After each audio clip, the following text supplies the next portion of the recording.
जय हिंद। इस वीडियो में समझते हैं कि कोरोना वायरस किस तरह से हमारे शरीर में अटैक करता है और उससे हमारी मृत्यु कैसे हो जाती है, और वैक्सीन किस तरह से उस कोरोना वायरस को हरा देता है, या कोई व्यक्ति स्वतः कैसे ठीक हो जाता है वैक्सीन से, और वैक्सीन कौन सी सबसे ज़्यादा कारगर होगी, हमें कौन सी वैक्सीन को लगाना चाहिए, इस सब के बारे में हम समझा देते हैं। जैसा आप सब जानते हैं कि कोरोना जो है कहीं ना कहीं संपर्क में आने से ही फैलता है किसी इन्फेक्टेड व्यक्ति से, जिसमें सबसे ज़्यादा महत्वपूर्ण होता है ये इसका जो ड्रॉपलेट्स होता है। ये सब आपको पता है, इसीलिए थोड़ा सा 1 मीटर दूरी जो कहा जाता है कि कम से कम गैप बना के रखना चाहिए। देखिए, कोरोना जो वायरस है ना, इसके बाहर 2 हिस्से होते हैं। एक इसका जो बाहर इस तरह से निकला हुआ है नुकीला भाग, इसे कहते हैं स्पाइक प्रोटीन। यही सबसे घातक है, स्पाइक प्रोटीन। अगर इसका जो स्पाइक प्रोटीन है, ये बाहर वाला, अगर इसको तोड़ दिया जाए, इसको टकला कर दिया जाए, तो किसी काम का नहीं, फिर कोरोना से कोई नहीं डरेगा, यही भाग जाएगा। और इसके अंदर एक होता है गुच्छा जैसा, ये इसे कहते हैं जेनेटिक मटेरियल। ये करता है, ये हमारी बॉडी में घुसने में मदद कर देता है, और ये जेनेटिक मटेरियल जो है ना, अपने जैसे नए संतान को उत्पन्न कर देता है। इसलिए अगर एक भी कोरोना वायरस आया तो इसके अंदर का ये जो जेनेटिक मटेरियल है, ये उसको 1 से कब 1 लाख बना देगा, कब 1 करोड़ बना देगा, कुछ नहीं पता। तो ये जनरेशन बढ़ाने के लिए होता है, ये स्पाइक प्रोटीन शरीर में एंट्री करने के लिए होता है। ये कोरोना वायरस जो होता है, इसका ये स्पाइक प्रोटीन जो होता है, ये केवल फेफड़े में ही टच कर सकता है, बाकी शरीर में कहीं से भी ये एंट्री शरीर के अंदर सेल में नहीं कर सकता है। फेफड़े के जो सेल होते हैं काफ़ी सेंसिटिव होते हैं, और सेल में भी जो सेल मेम्ब्रेन होता है, वहाँ से ये एंट्री नहीं कर सकता है। सेल मेम्ब्रेन कुछ खास चीज़ को ही अपने अंदर जाने देते हैं, जैसे प्रोटीन, विटामिन, इन सब को जाने देते हैं। बाकी जो नया कुछ चीज़ आएगा ना, जो बॉडी में बाहर से लिया जाता है, तो उसको जाने के लिए ये रिसेप्टर लगे होते हैं। कोरोना वायरस का ये स्पाइक प्रोटीन इसी रिसेप्टर पर चिपक जाता है, और इसी के माध्यम से अंदर चला जाता है, और अंदर जाके अपना जेनेटिक इन्फॉर्मेशन दे देता है। और ये फेफड़े में ही जाता है, क्योंकि फेफड़े के जो लंग्स के जो टिश्यूज होते हैं, जो उसके सेल होते हैं, वो काफ़ी सेंसिटिव होते हैं। अब देखिए, ये जो कोरोना वायरस है, ये फेफड़ा है, फेफड़ा का ये रिसेप्टर है, ये ससुरा पकड़ लेता है कोरोना को, कोरोना जाके इसी में चिपक जाता है, और यही इसको खींच के अंदर लेके चला जाता है। यही सबसे घातक हो जाता है। जैसे ये रिसेप्टर में चिपकता है, रिसेप्टर इसको खींच के अंदर ले जाता है, ये यहाँ से चिपका के अंदर लेके चला जाएगा। अंदर जाने के बाद इसका जेनेटिक मटेरियल जो है, आरएनए जो है, ये हमारे शरीर के अंदर जाके डीएनए से मैच करने लगता है, हम लोग के फेफड़ा के अंदर चला जाता है। और फेफड़ा के अंदर जाने के बाद, जैसे ये इसके रिसेप्टर पे टच हुआ इसका स्पाइक प्रोटीन, और ये इसको लेके अंदर गया, और अंदर जाने के बाद ये क्या करता है, हमारा न्यूक्लियस जो है, हमारे शरीर का जो न्यूक्लियस है, ये बहुत सीधा साधा है। इसको पता है कि स्पाइक प्रोटीन से जो भी ये रिसेप्टर से अंदर आ रहा है, वो ठीक ठाक आदमी है। तो इस ससुरा जो कोरोना है, इस सीधे जाके पूछता है न्यूक्लियस से कि फोटोकॉपी मशीन कहाँ है वो फोटोकॉपी मशीन जिससे नए नए चीज़ों के बनते हैं। तो हमारे शरीर में फोटोकॉपी मशीन का काम करता है राइबोसोम। ये राइबोसोम धड़ाधड़ फोटोकॉपी करता है, किस चीज़ का, तो प्रोटीन का। तो हमारे शरीर में धड़ाधड़ प्रोटीन निर्माण करने का काम करता है यही राइबोसोम। अब देखिए, फोटोकॉपी मशीन की एक खराबी है, इस पर कौन सा पेपर रखे हैं, ये उसी का कॉपी करेगा, इसको नहीं पता कि कॉपी क्या हो रहा है। अब ये जो कोरोना वायरस है, इस रिसेप्टर के माध्यम से न्यूक्लियस में आ गया है, न्यूक्लियस इसको बता दिया कि राइबोसोम के पास चले जाए, वही फोटोकॉपी करता है। अब ये छोटा जो कोरोना वायरस है, ये क्या करेगा, इस फोटोकॉपी के पास जाएगा, और यहाँ जो प्रोटीन वाला पेपर रखा है उसको हटा के अपना जेनेटिक मटेरियल रख देगा जो इसके अंदर है, मतलब अपने खानदान का फोटोकॉपी कराने लगेगा। अब एक कोरोना वायरस अंदर गया था, लेकिन राइबोसोम की मदद से वो अपने हजारों कॉपी अंदर बनाने लगा, और फेफड़ा के अंदर धड़ाधड़ धड़ाधड़ धड़ाधड़ कोरोना वायरस बनने लगे सब। अब हमारा ही बॉडी उसको कोरोना वायरस बना रहा है। सोचिए, हमारा खुद का फेफड़ा, हमारा खुद का राइबोसोम जो कल तक प्रोटीन का फोटोकॉपी करता था, उसके स्कैनर से प्रोटीन हटा के आरएनए, ये कोरोना वाला ने अपना आरएनए रख दिया, उसी का फोटोकॉपी कर रहा है। तो इसको रेप्लिकेशन कहा जाता है। बहुत तेजी से बढ़ते हैं सब यहाँ पर। अब पूरे फेफड़े में ना ये कोरोना वायरस घूमने लगते हैं। तो हमारे शरीर का जो इम्यून सिस्टम है, कहते हैं ये कौन चीज़ है रे, ये कौन चीज़ आ गया यहाँ पर। पूरा इम्यून सिस्टम कंफ्यूजन में हो जाता है, उसको पता नहीं चलता है कि है कौन, लेकिन ये समझ जाता है कि ठीक आदमी नहीं है, इसको मारना चाहिए। तो हमारे शरीर का जो इम्यून सिस्टम है, ये इसको लगता है मारने, धड़ धड़ धड़ धड़ धड़ मार काट करता है। तो हमारे शरीर को पता ही नहीं चल रहा, हम लोग ऐसे घूम रहे हैं आराम से, हम लोग के फेफड़ा में मार धाड़ चल रहा है, हमारा एंटीबॉडी जो है, ये हमारा इम्यून सिस्टम धड़ धड़ मार रहा है इसको।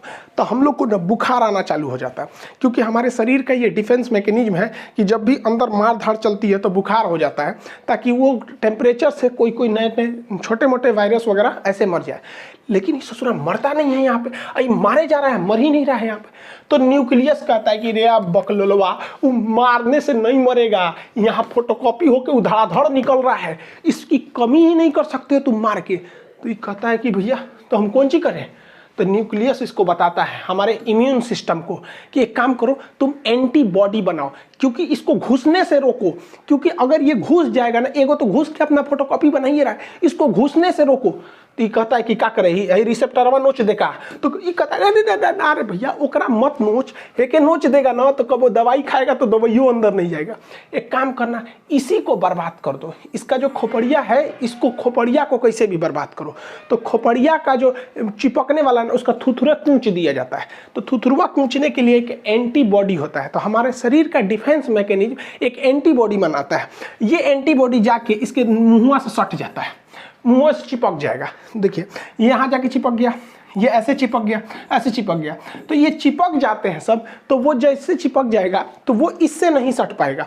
अब इसके स्पाइक प्रोटीन जो हमारे फेफड़े के रिसेप्टर से सट रहा था, अगर एंटीबॉडी शरीर में बनने लगेगा तो जाके चिपक जाएगा इसकी स्पाइक प्रोटीन से, और वो चिपक नहीं पाएगा। बस इसी तरह कोरोना सही हो जाता है। जिसके शरीर में एंटीबॉडी बनने लगा, वो एंटीबॉडी जाके किससे चिपकेगा, कोरोना वायरस के यहाँ पर जो स्पाइक प्रोटीन है उससे, और इस सिस्टम को लॉक कर देगा। अब ये लॉक कर देगा तो ये वाला इसमें जा नहीं पाएगा। लेकिन इस ससुरा कोरोना के बाहर बहुत ज़्यादा स्पाइक प्रोटीन है, तो बहुत ज़्यादा मात्रा में एंटीबॉडी होना चाहिए, तभी ना ये सबको लॉक करेगा। अभी देखिए ना, 1 2 3 4 5 पाँचों को लॉक कर पाया, इस ससुरा कहीं ना कहीं से सट के घुस जाएगा। इसलिए हमारे शरीर में एंटीबॉडी ज़्यादा बनना चाहिए। देखिए यहाँ पे खूब ज़्यादा मात्रा में एंटीबॉडी बना है, ये सब देखिए एंटीबॉडी। तो जिसके शरीर में ज़्यादा एंटीबॉडी बना, वो कोरोना जैसे आया, एंटीबॉडी बन गया, धड़ाधड़ कोरोना का मुंह बंद कर दिया, अरे चुप ससुराना, तो तू सट के अंदर घुस जाएगा। और जिसमें ये एंटीबॉडी नहीं बन पाया, वही लोग मर जाते हैं। तो कहा जाता है जिसका इम्यून अच्छा होगा, अच्छा होने का मतलब वो एंटीबॉडी ज़्यादा बना देगा, कोरोना का मुंह चिपका देगा, थाप दिया, चल चुपचाप रहो यहाँ पे, अब वो बच जाएगा यहाँ पे। अब आपको एक बात समझ में आ रही होगी हल्का हल्का कि वैक्सीन क्या करेगा। वैक्सीन कुछ नहीं करेगा, बल्कि वैक्सीन इसी एंटीबॉडी को बनाएगा ताकि यह एंटीबॉडी कोरोना के स्पाइक प्रोटीन पर जाके सट जाए और उसका मुंह बंद कर दे। अगर मुंह बंद हो गया तो कोरोना हमारे शरीर के रिसेप्टर से टच होके अंदर नहीं जा पाएगा, वो ऐसे ही ऊपर घूमते घूमते अपने से मर जाएगा। तो वैक्सीन का यही मेन काम हो गया कि वैक्सीन जैसे हमारे शरीर में लग जाता है तो इतना ज़्यादा हमारे शरीर में एंटीबॉडी बन जाता है कि ये एंटीबॉडी कोरोना को चारों ओर से घेर लेता है, कहता है कि आओ आओ सट जाओ हमारे में। तो चारों ओर से ये एंटीबॉडी सट जाता है। जब एंटीबॉडी सट जाएगा तो कोरोना के जितने स्पाइक प्रोटीन है उसका मुंह बंद हो जाएगा, हमारे शरीर में एंट्री नहीं मार पाएगा, दूसरा कोई काम नहीं है। जैसे देखिए ये एक ह्यूमन सेल है, अब इसमें क्या है, कोरोना वायरस का स्पाइक प्रोटीन फंस गया है, लेकिन जब उसमें न्यूट्रलाइज किया गया एंटीबॉडी देकर तो ये एंटीबॉडी जाके इससे सट गया है, ये एंटीबॉडी सट गया। अब ये इससे डायरेक्ट टच में नहीं आ सकता है, तो हमें कोरोना नहीं होगा। यही काम होता है हमारे वैक्सीन का। अब इसमें इतना टाइम क्यों लग गया, तो देखिए वैक्सीन बनाने में सबसे बड़ा था कि इसके अंदर का जेनेटिक मटेरियल जो फोटोकॉपी कर रहा था वो क्या है पता करने के लिए। तो बाद में पता चला कि वो आरएनए है। देखिए हमारे शरीर में डीएनए होता है, डाईऑक्सीराइबोज न्यूक्लिक। डीएनए जो होता है वो 2 धागा का बना होता है यहाँ पर देखिए, और आरएनए जो होता है वो केवल सिंगल हेलिक्स होता है, सिंगल धागा का बना होता है आरएनए। तो जितने वायरस होते हैं वो आरएनए होते हैं, ज्यादातर वायरस आरएनए। अब आरएनए को बनने में ज्यादा टाइम नहीं लगता है, खटाखट आरएनए बनता है, जबकि डीएनए बनने में टाइम लगता है। तो वायरस जो है बड़ा जल्दी जल्दी बनने लगते हैं सब यहाँ पे। तो वैज्ञानिकों ने इसी आरएनए को पकड़ के निकाला, इसलिए जितना वैक्सीन है सब वैक्सीन को आरएनए वैक्सीन, एमआरएनए वैक्सीन कहा जाता है। तो इस कोरोना का जो आरएनए है उसे वैज्ञानिकों ने निकाल लिया। अब देखिए हम लोग में तो डीएनए पाया जाता है, तो डीएनए नहीं है, देखिए डीएनए आरएनए में अंतर नहीं। एक उखाड़ दीजिए इसका तो क्या बन जाता है, आरएनए बन जाता है। तो डीएनए से आरएनए बनाया जा सकता है, उखाड़ के नोच लीजिए बस क्या बन जाएगा, आरएनए बन जाएगा। तो वैज्ञानिकों को कोरोना वायरस का आरएनए मिल गया। तो कोरोना कैसा वायरस है, एक आरएनए वायरस है, बस हमको ये मिल गया। अब वैज्ञानिकों ने क्या किया, इस आरएनए वायरस को केमिकल से कमजोर करके इसका नकल कर लिया, और इसे नकल करके जैसा इसके अंदर आरएनए था वैसे ही आरएनए को इंजेक्शन से हमारे बॉडी के अंदर भर दिया। और जैसे बॉडी के अंदर भरा तो बॉडी के अंदर क्या पहुंच गए सब, ये कोरोना वायरस। बट ये ओरिजिनल तो है नहीं, ये तो लैब में इन्होंने आरएनए से बनाया है, ओरिजिनल नहीं है। अब बताइए, ये ओरिजिनल नहीं है लेकिन दिखने में तो उसी के जैसा है, और जब दिखने में वैसे ही है तो शरीर के अंदर जाएगा तो शरीर के अंदर से एंटीबॉडी बनने लगेंगी ज़्यादा ज़्यादा, और इन दवाओं में एंटीबॉडी को बढ़ाने के लिए केमिकल मिला दिया जाता है, तो ज़्यादा से ज़्यादा एंटीबॉडी बनने लगेगी। तो जब कभी हमें वैक्सीन लगा दिया जाता है तो यह वैक्सीन एंटीबॉडी का निर्माण बहुत जोर से करने लगती है और हमारे शरीर में खूब ज़्यादा एंटीबॉडी हो जाता है, जो कि नकली कोरोना वायरस को देखकर बना होता है। और इसी बीच में ना वो पूरे उस कोरोना वायरस को घेर लेते हैं, हमारे शरीर में पूरा का पूरा एंटीबॉडी हो गया। और जब कभी भी ओरिजिनल कोरोना आता है तो हमारे एंटीबॉडी घेर लेते हैं कोरोना का, चाचा आ गए, चाचा आ गए, चाचा को घेर लो, चाचा को घेर लो, पूरा घेर लेते हैं चाचा को, और चाचा का थूथूर चिपका देता है, लो चुपचाप सट गया यहाँ पे, तो सटा लेते हैं सब। अब कोरोना तो कुछ कर नहीं पाएगा क्योंकि वो डायरेक्ट सेल मेम्ब्रेन में नहीं घुस सकता है, क्योंकि सेल मेम्ब्रेन सेमी परमेबल होता है। बायोलॉजी के बैच में पढ़ा दिए थे, सेमी परमेबल का मतलब होता है अर्धपारगम, मतलब किसी खास चीज़ को जाने देगा और कुछ खास चीज़ को ही आने देगा, उस खास चीज़ में कोरोना शामिल नहीं है। इसलिए कोरोना जब भी जाएगा तो रिसेप्टर से जाएगा, और ये एंटीबॉडी जाके कोरोना के स्पाइक प्रोटीन का मुंह चिपका दिया, रिसेप्टर से सटेगा नहीं। यही एक सिंपल फंडा होता है वैक्सीन का, ये वैक्सीन यही काम करते हैं सब। अब दुनिया के कई तरह के वैक्सीन है, जिसमें फाइजर जो है वैक्सीन, इस ससुरा अमेरिका का है, इसको -70 डिग्री पे रखना है, ये भारत में पॉसिबल ही नहीं है, हालांकि इसके साइड इफेक्ट ज़्यादा देखे गए। रूस का स्पुतनिक वैक्सीन है, और यूएनओ ने बनाया है गरीब देशों के लिए, अफ्रीका के लिए, जिसमें भारत की भी योगदान है, नोवावैक्स ये वैक्सीन है। ऑक्सफोर्ड यूनिवर्सिटी और एस्ट्राजेनिका ने मिलकर जो वैक्सीन बनाया है उसे भारत में नाम दिया गया कोविशील्ड। ये वैक्सीन भारत में बनी नहीं है, इसका प्रोडक्शन होगा serum institute of India Pune में, जिसके सीईओ हैं आदार पूनावाला। तो ये वैक्सीन है, जितनी वैक्सीन है ये सारी की सारी वैक्सीनें mRNA पर डिपेंड है, यानी आरएनए वैक्सीन है। मतलब कोरोना का कॉपी करें, हमारे बॉडी में घुसा दो, उसको देखा देखी जब वो बनने लगेंगे एंटीबॉडी, तो उस एंटीबॉडी की मात्रा बढ़ा दो, और जब ओरिजिनल कोरोना आएगा तो उसका थुथुर चाप देंगे सभी, सब इसी पर काम करता है। लेकिन भारत का वैक्सीन इस पर काम नहीं करता है। भारत का वैक्सीन जो है भारत बायोटेक ने बनाया, इसे भारत बायोटेक ने, इसका नाम है कोवैक्सीन। ये अलग ही कंसेप्ट है।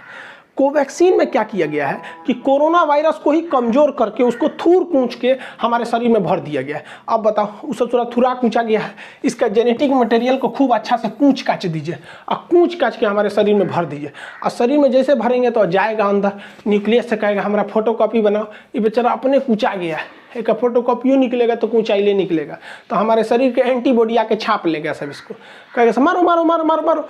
अब भाई हमारे एंटीबॉडी इस कमजोर कोरोना को खूब अच्छा से मार देगा।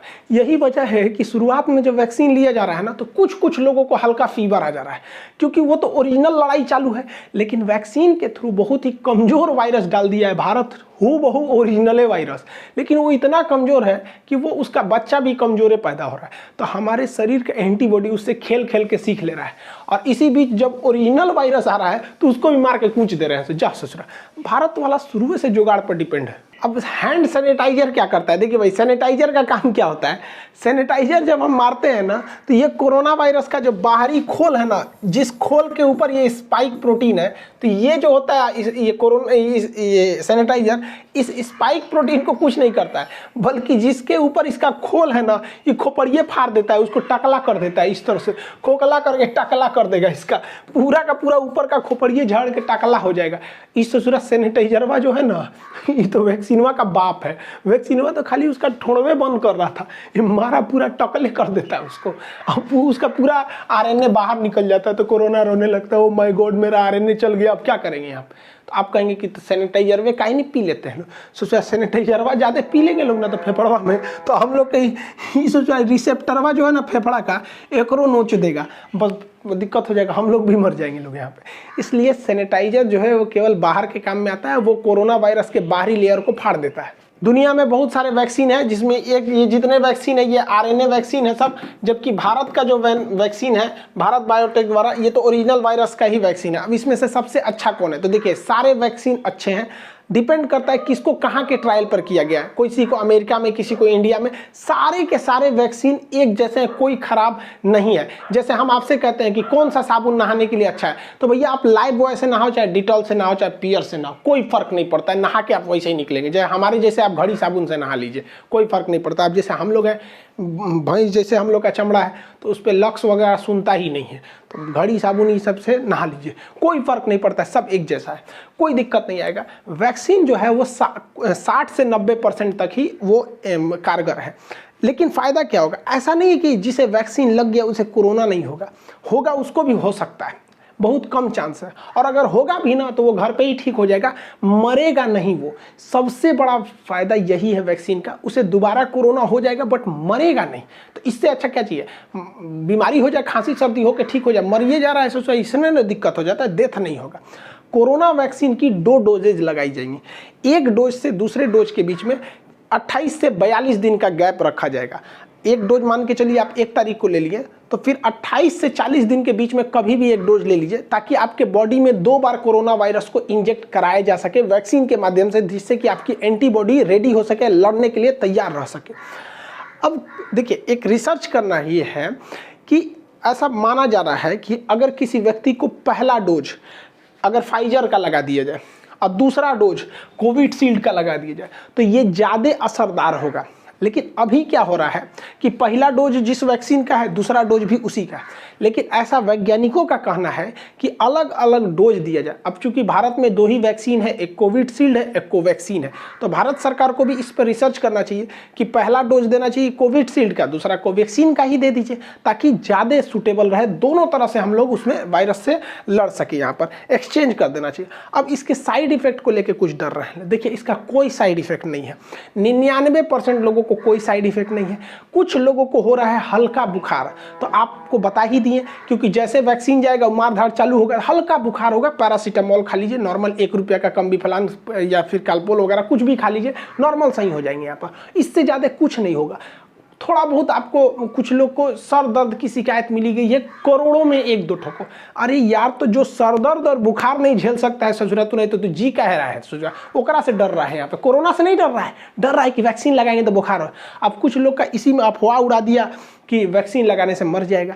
भाई देखो, किसी को कोरोना वायरस हो गया है, अब वो आज ही इन्फेक्टेड हुआ है तो उसको लक्षण तो आज नहीं दिखेगा, और आज ही अगर जाके वो वैक्सीन लगा ले और 1 हफ्ता बाद, वैक्सीन तुरंत तो काम नहीं करेगा एक ही डोज पे, और 1 हफ्ता बाद वो कोरोना से मर जाएगा, तो लोग उसे ये नहीं कहेंगे कि कोरोना से मरा है, लोग अफवाह उड़ा देंगे, सोच रहा है कि वो वैक्सीने से मरा है। ऐसा कोई नहीं है। 1-2 साक्ष्य हैं, तो अब बताओ ना, 8 करोड़ लोग को वैक्सीन लगा है, उसमें 50-60 लोग की डेथ हो गई, तो इससे ज़्यादा खतरा तो हम लोग को सड़क पे चलने पे रहता है, वहाँ एक्सीडेंट की संभावना ज़्यादा है। तो वैक्सीन से कोई खतरा नहीं। आप अपने उम्र के दायरे में आइए, वैक्सीन लगाइए। अप्रैल के महीने में जिनका उम्र 45 से ऊपर है उन्हें ही लग रहा है, लेकिन मोदी जी ने इजराइल को मॉडल को देखते हुए, हम एक पिछले वीडियो में बताए थे ब्रिटेन का मॉडल और इजराइल का मॉडल में, मतलब ब्रिटेन में भी वैक्सीनेशन से ही जीता था, तो इजराइल ने क्या किया, अपने पूरे पॉपुलेशन को, केवल बच्चों को छोड़ के सबको वैक्सीन लगा दिया, और वो दुनिया का पहला देश हो गया जो कोरोना मुक्त हो गया है। तो इसी को देखते हुए 1 मई से जिनकी उम्र 18 साल से ज़्यादा है वो सब कोरोना की वैक्सीन लगा सकते हैं। हाथ जोड़ते हैं भैया, सब लोग लगवा लो, क्योंकि ये जो नया वैक्सीन वायरस आया है ये नए युवाओं को ज़्यादा इफेक्ट कर रहा है। अफवाहों पे मत जाइएगा। कुछ लोग का अफवाह ये है कि सरकार ना क्या कर रही है, गरीबों को मारने के लिए वैक्सीन दे रही है। अरे यार, तो कौन नशा करके रहता है, सब ये सब है नहीं। एक हमसे कह रहा है कि सरकार ये वैक्सीन लगाएंगे तो हमारा किडनी खराब हो जाएगा, कोई कह रहा है नपुंसक हो जाएंगे, कोनो कह रहा है 2 साल बाद मर जाएंगे। अरे यार, ऐसे लोग को पता नहीं कैसे सरकार झेलती है। ऐसे लोग को सचरों को जेल में डाल देना चाहिए, अफवाह फैलाने वालों को। कोई भी वैक्सीन से कोई दिक्कत नहीं होता है। मेरे पापा वैक्सीन लगाए, उनको शुगर है, उन्हें कोई प्रॉब्लम नहीं हुआ। मम्मी को इतना लोगों ने डरा दिया था, उनके रिलेटिव लोग इतना डरा दिए थे कि मम्मी कांप रही थी, ना बाबू हम वैक्सीन नहीं लगवाएंगे। हम कहे चलिए चुपचाप वैक्सीन लगाइए। मम्मी को वैक्सीन लगे हुए आज 10-12 दिन हो गए, कोई दिक्कत नहीं है। अब वो सबको समझाती है, नहीं नहीं लगा लो। और जो लोग मेरी मम्मी को डराते थे ना, अब मेरी मम्मी को देख के बाकी सब लोग लगा लिए यहाँ पे। तो आप लोग भी जागरूक होइए। ऐसे लोग जो हैं, जो जिंदगी में कुछ नहीं कर सके, वैक्सीन कहते हैं वैक्सीन मत लो। अजीब हाल है ससुरा सब यहाँ पे। एक मौलाना साहब हमसे आके कह रहे थे कि वैक्सीन सब गलत है यहाँ पे। हम कहा हाँ, आप वैक्सीन मत लीजिए, आप शिलाजीत लीजिए, आपके लायक यही है। आई होप आप वैक्सीनेशन और इसके कैसे काम करता है इसको समझे होंगे। नेक्स्ट वीडियो में हम आपको CT वैल्यू समझा देंगे और पल्स ऑक्सीमीटर वगैरह ये सारी चीज़ों को, RT-PCR चेक कैसे होता है इसके बारे में बता देंगे। मिलेंगे नेक्स्ट क्लास में। जय हिंद।